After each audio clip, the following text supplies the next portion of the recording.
દીવના સાઉદવાડી તથા ઘોઘલા ખાતે સાયબર ક્રાઇમને લઈને જનજાગૃતિ કાર્યક્રમનું આયોજન કરવામાં આવ્યું.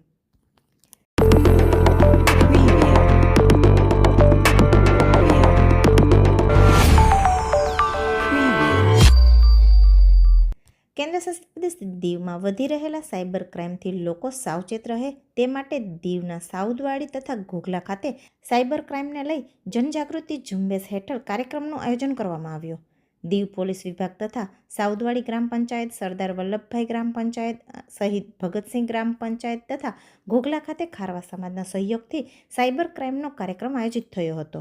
કાર્યક્રમ દરમિયાન કોસ્ટલ પોલીસ વણાક બારાના ઇન્ચાર્જ ઇન્સ્પેક્ટર નિલેશ કાટેકરે સાઉદવાડીમાં અને દીવ ઇન્ચાર્જ ઇન્સ્પેક્ટર રમેશ ગાવિતે ઘોઘલા ખાતે લોકોને વિગતવાર સાયબર ફ્રોડ, ફોટો વાયરલ જેવા અનેક ક્રાઇમ અંગે માર્ગદર્શન આપ્યું હતું તથા પ્રોજેક્ટર પર કઈ રીતે હેકર્સ આપણી જાણકારી મેળવે છે તે વિશે જણાવ્યું હતું. આ પ્રસંગે ત્રણેય ગ્રામ પંચાયતના સરપંચ, કોળી સમાજના પટેલ, ઘોઘલા ખારવા સમાજના લોકો બહોળી સંખ્યામાં ઉપસ્થિત રહ્યા હતા.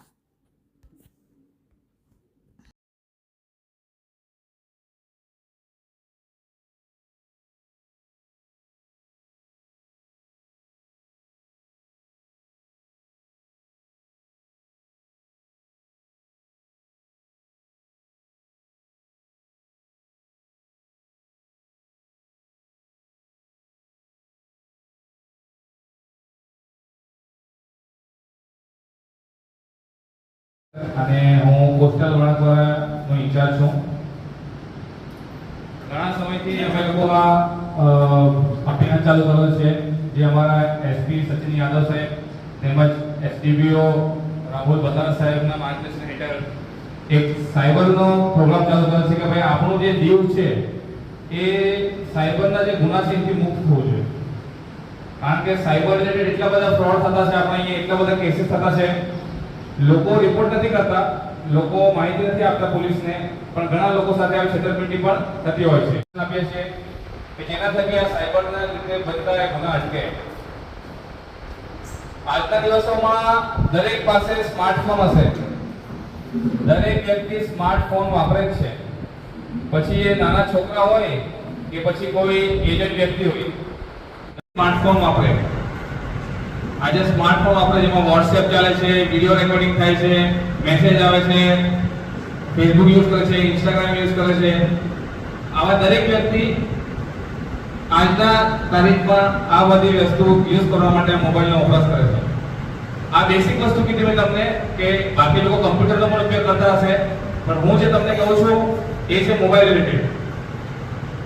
કેમ કે જે પ્રમાણેના અહીંયા કેસીસ વધતા છે એ મોબાઈલ રિલેટેડ વધતા છે, જેના લીધે ઘણા લોકોએ પોતાના ઘણા રૂપિયાનો લોસ કર્યો છે. કોઈ પણ લોન એપ્લિકેશન જે થર્ડ પાર્ટી છે એમને ઇન્સ્ટોલ કરીને તમારે એને પ્રોસીડ નહીં કરવાના, તમારા પ્રાઇવેટ ફોટો કોઈના જોડે શેર નહીં કરવાના. માઇનર રિલેટેડ જેટલા પણ કેસીસ છે,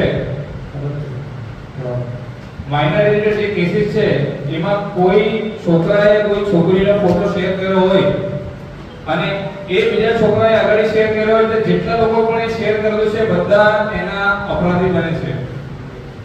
એટલું તમારા દિમાગમાં રાખો કે ભાઈ મેં તો ફોટો નથી પાડ્યો, અથવા મેં તો આ છોકરીનો ફોટો મારા પાસે કોઈ બીજાએ મોકલાવ્યો છે, એમ કરીને તમે બીજાને ફોરવર્ડ કરી દો. કોઈ પણ જ્યાં માઇનર એટલે 18 વર્ષથી નીચે જે સગીર વયની છોકરી છોકરાના જે જેમાં મેટર આવે એવા કેસોમાં તમે જો પોલીસને રિપોર્ટ ન કરો એ વસ્તુની, તો તમે પોતે અપરાધી બની જાઓ. તો આ વસ્તુને તમે ખાસ કરીને ધ્યાનમાં રાખો કે કોઈ તમારા ગ્રુપમાં નાખ્યું હોય તો એ એડમિનની જવાબદારી છે કે તરત પોલીસને રિપોર્ટ કરે, અને એને સાથે જે બીજા સંકળાયેલા લોકો છે એનું પણ કામ છે કે પોલીસને વસ્તુને રિપોર્ટ કરે તાત્કાલિક ધોરણે કે સર અમારા ગ્રુપમાં આ પ્રમાણનો ફોટો આ વ્યક્તિએ નાખેલ છે.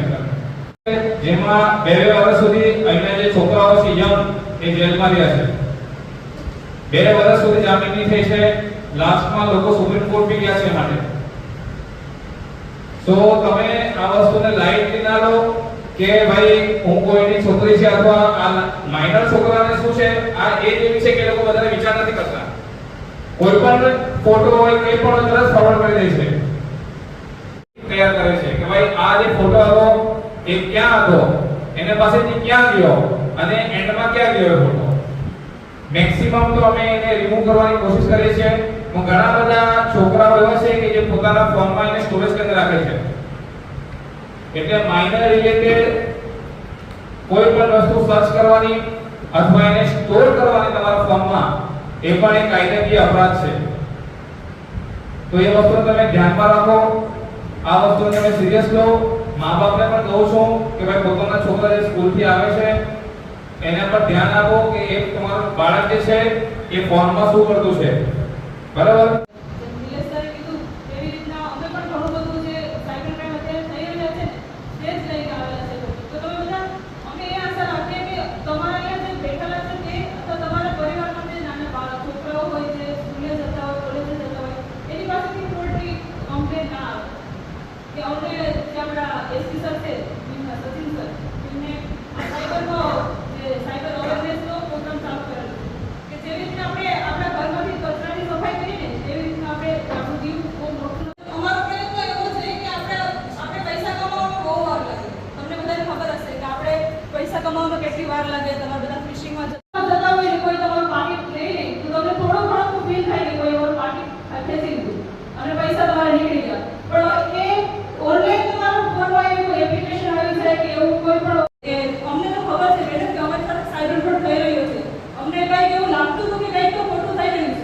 છતાં પણ તેઓ ઘણા બધા પૈસા આપી દે છે અને પછી ફરિયાદ કરવા આવે છે. सूचना फैलाना होता है. डीप फेक क्या है?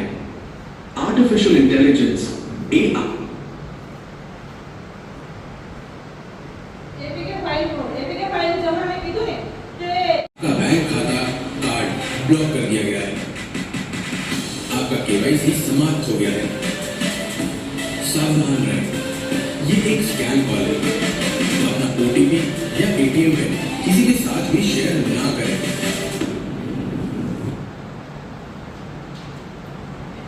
बेटा ऐसा है ये फ्रॉड काम करने लगे. डिजिटल अरेस्ट जैसा कोई कानून नहीं, ना ही कोई कानूनी प्रक्रिया. खुद एक एसीपी राजीव राय, मैं तो पुलिस वाला हूं, इसलिए बच्चे डिजिटल अरेस्ट जैसा ना तो कोई कानून है ना ही कोई कानूनी प्रक्रिया. सरकारी एजेंसी आपके अकाउंट की कोई इंफॉर्मेशन नहीं मांगती, ना ही किसी अकाउंट में पैसा ट्रांसफर करने को है. इसलिए कभी भी इन जालसाजों के दबाव में आकर हड़बड़ी में अपने अकाउंट की इंफॉर्मेशन शेयर करें और ना ही किसी अकाउंट में पैसा डालें. मैं फेक ऐप डाउनलोड करवाऊंगा जो बिल्कुल रियल लगेगी. અને અંત ક્યારે થાય જ્યારે આપણો ડેટા ખતમ થાય જે પેલું ટુ ફેક્ટર ઓથેન્ટિકેશન આપણે જ્યાં સોશિયલ મીડિયાની સિક્યુરિટી છે જે તમારા વોટ્સએપ ઇન્સ્ટાગ્રામ એની કેવી રીતના તમારે એને સેફ રાખવા બતાવો કોઈ કેટલા ફોટો તમારે ડાઉનલોડ કરવા તો હમણાં તમને વ્યવસ્થિત કહેશે. અને આજે આપણી હેલ્પલાઇન નંબર છે 1930 બધા મતલબ કોઈની પણ સાથે થાય હું આશા રાખું કે તમારા એટલામાંથી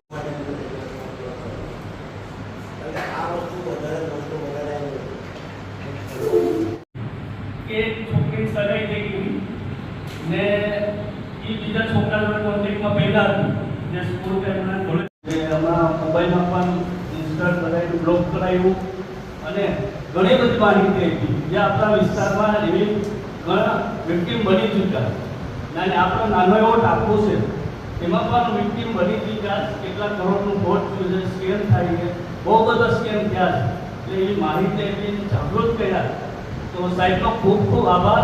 નમસ્કાર, મારું નામ દમયંતી નાનજી છે. હું સરદાર વલ્લભભાઈ ગ્રામ પંચાયતની સરપંચ છું.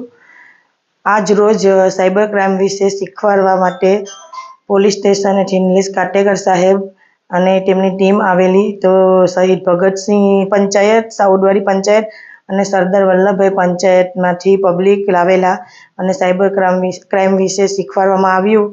તે બદલ નિલેશ કાટેકર સાહેબનો હું ધન્યવાદ પાઠવું છું.